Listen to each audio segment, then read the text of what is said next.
Hello friends, it's Nicky, not Ron Burgundy, and we are back with part 2 of the finals today. It's men's finals of the first Boulder World Cup in Meiringen 2018. I'm not the only one having technical issues with my batteries of the camera. No, the whole stream was terrible. I had delays, I screen grabbed the whole stream and I didn't know whether it was my computer's mistake or IFSC, Switzerland, wherever. Terrible technical delays. Guys, do something. Okay, let's get started with Boulder number 1. Welcome to Boulder number 1, and let's start with a Jörne Kruder show. First try, we couldn't see it because of the IFSC. They showed us the result sheet. So we've seen his second try, and I think before the second try there was even a technical delay. He was sitting on the ground talking to a judge, whatever. So Boulder number 1, yellow dual text holds, set by Jamie Cassidy from England. Style, tricky toe hook, good body positioning, bad friction, really bad friction. The key was to get the dual text crims in the right order, to have the order for your feet sorted out, and then explode and jump to the last top jug from the best position. Another thing about Jörne Kruder, what he did after Boulder number 1 was really clever. Pachi Ozobiaga did it in 2015, I guess. Flashing or climbing the first problem as the first competitor and making big party. Jörne Kruder is a party animal. He loves the crowd loves Jörne. But if you send this problem and feel the heat and everyone is just screaming, it puts the other competitors under a lot of pressure. So that's a clever move. Maybe he knew that this block is not that easy, that it looks way easier. You never know what they talk about in isolation zone. And you know, on crims, there's Alexei Rubtsov, there's Jungwon Chon, there's Tomohiro Narazaki. They are definitely stronger on crims than I am. I'm world class, but these guys are Alex Rubtsov and Jungwon Chon. They just smashed it without mercy, without any pain.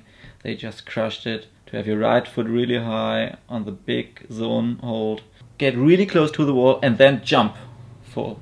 And you have to do this from the highest point possible. Manu Kono, he did it from really low. Here at Tomoaki Takata we could see how important it is to find the right order and to have your right foot in the best position possible for the jump and don't lift it too early. This boulder wasn't really obvious. It looked really obvious after Jörne Kruder sent it, but Manu Kono and Tomohiro Narazaki, they both tried to take the crims as side pulls, which didn't look like really obvious for me, but they both tried it like this and couldn't make it happen. Then Manu Kono tried to jump from too low. As mentioned before, you needed to be like really high. He missed it really close, but Manu Kono, this man, he's on fire. I love him. Jakob Schubert had a big fight with the conditions. He brushed a lot, boulder 1, 2 and 3, but his physical state, his physical level, his physics is so strong. You could see it at boulder 1. His arms, he's just like so ripped, and he's in such a good shape already this early in the season. And we will see it later at boulder number 4, where everyone struggled. Jakob, he just flashed it. Boulder number 2, my favorite. I guess this block was set by Manu Hasler. I think the whole team tried it, and I guess they had a lot of fun. This block is polarizing. People hated me for setting stuff like this in stunt work, and some people love it, some people hate it. It's damn polarizing. Is it real bouldering? Real bouldering? No, because it's not the outdoor climbing. Blah blah blah bullshit. It's a bouldering competition. We want to see some action and we want to see a spectacular show. We are in Olympic sport, so we want to see something, we expect something. We've seen some incredible sends. Jörne Kruder, second try, really nice, and cheering again. And then the others came. Alexei Rubtsov and Jakob Schubert in their typical I don't give a fuck attitude. I will try it with the jumps. They tried it a couple of times. Then they discovered that they could span the first move, a typical Jan Hoyer discovery. So they just did it statically, but still they tried a couple of times with the jumps, so this boulder was already separating all the starters. So, and that's what a boulder has to do. It has to create a ranking. We have a split. We have a clear ranking after the first and the second boulder. Whether you like it or not, you don't even have to climb a dynamic. So, hate it, I love it. And it's time for the Manu Kono show. Now he starts. He tried a couple of times to jump it with 1, 2, 3, 4, 5, 6. Couldn't do it. I guess because he was a little bit too quick, too fast. And always remember, the taller you are, the heavier you are. So the more momentum you carry with you and the more momentum you have to stop. Take a look at Tomura Narasaki. He seems always really unimpressed. When he climbs a hard move, he's always like, what happened? Did I open a door? Did I stumble? What happened? 8C plus? I don't know. I don't feel the difference. But Manu Kono, he exploded. And he found another way. Because he was jumping a little bit, or with using all the holds, he was arriving too low. He jumped only to the second, pulled himself the highest of the handholds, pulled himself a little bit higher on this one, and jumped the big distance. I guess he could only do it because he's a little bit taller, this way, but still, everyone could send it, all the sizes could send it. Manu Kono, Yone Kruder, who are tall, and Tomura Narasaki, who is supposed to be 1m70. Quick talk about the move. Quadruple zillion dyno. Push higher. Get the two volcanoes, grab them like meat wrap, and then to the top. Important to be quick, fast, confident, and to pull high as well. Otherwise, you land really, really low. The second hold you go to is the highest. After this hold, it goes a little bit lower. So it was possible for Manu Kono to jump to the second and skip the third hold.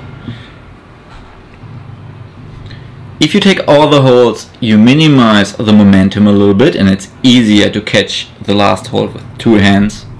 It's also possible to catch it only with one hand.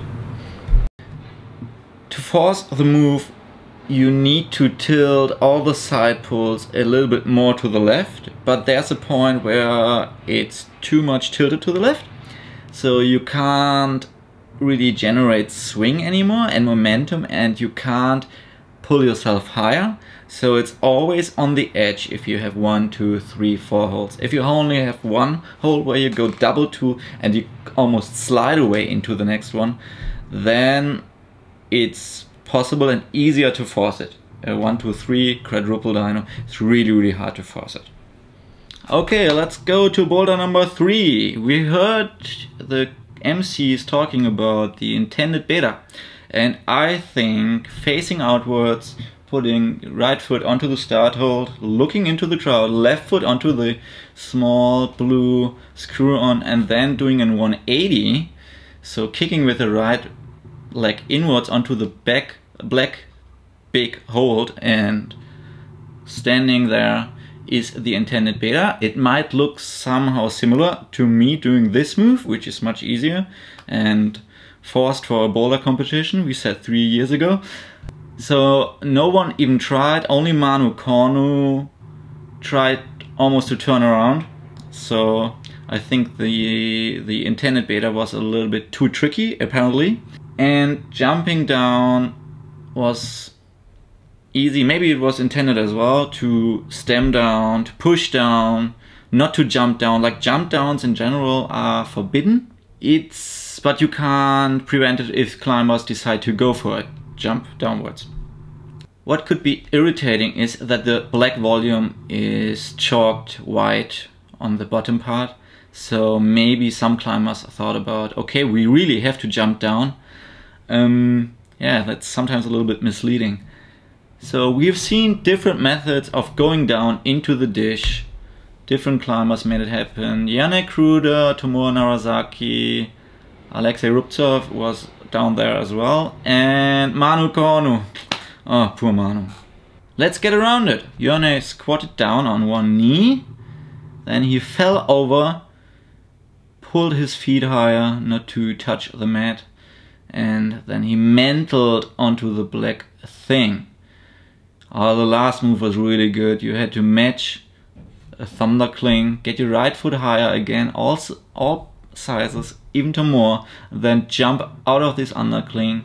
So only pushing with your feet onto the big top jug. Great. Tomoaki Takata tried to step through with his legs, which is really risky. Maybe you were able with 2 meters height to step through and jump straight to the top. Maybe 3 meters. I don't know.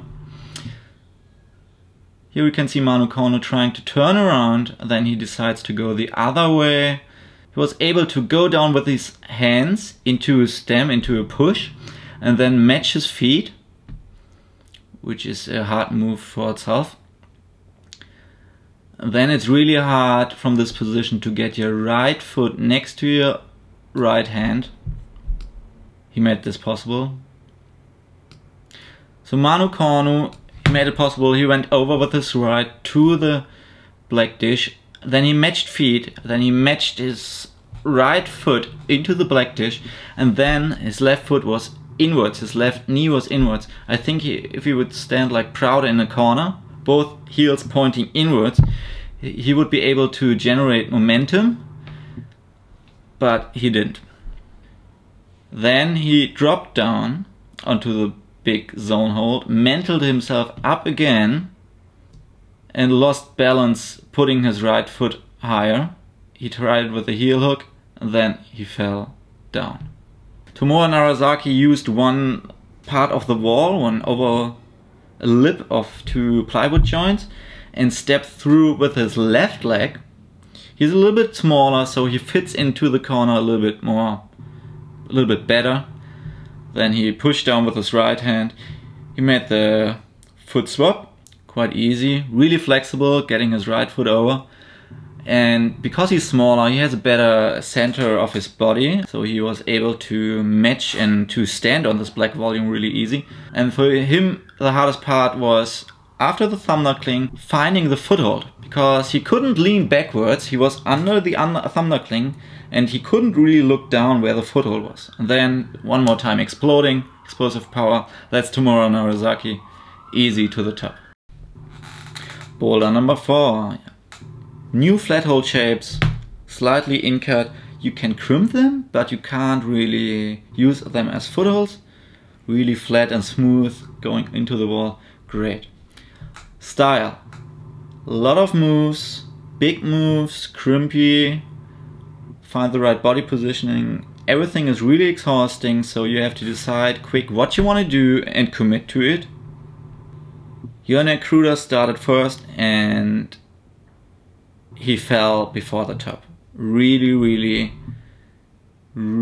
sad. And I think this is one of the blocks where you miss the 4+ rule, because otherwise he could have rested for 3 minutes or 2.5 minutes and then try it one more time at minute 3:59. So he couldn't do it, he couldn't recover, and he had to try it at 1 minute something, and he got faster and faster and quicker every time he tried it, but he was too tired after all the other blocks, and still he managed to pull the win off, so that's really great. The block itself wasn't really easy.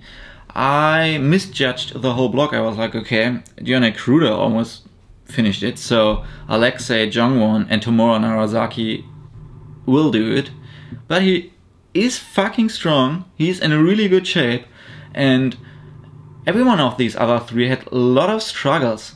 Alexei couldn't really commit, he didn't read the sequence right, and you can see him struggling here.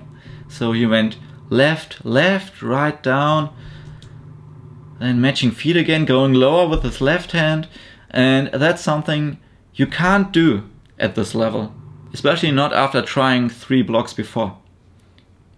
You don't have the power for this. No one has to try it, and to try it reverse, climb it back and stuff like this.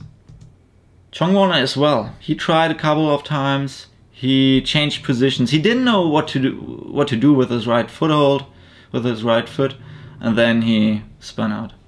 Tomohiro seemed struggling as well, reaching the yellow crimp, and even after he reached the crimp and managed to pull through, He didn't commit fully, or what was the main difference?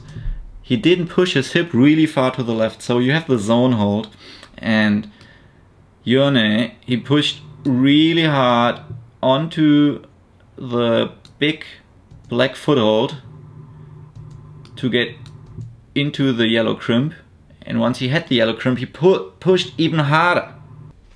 The winner of the semi-final, Jakob Schubert. He didn't have a good time up to this block, I guess. So the last block seemed fucking incredible hard until Jakob Schubert came, and he just cruised it. So we could see, even if you are the strongest, if the other bowlers don't fit you, if you don't like the style, or Jakob had to find a lot with conditions, what we could see at Boulder 1, he is physically so strong.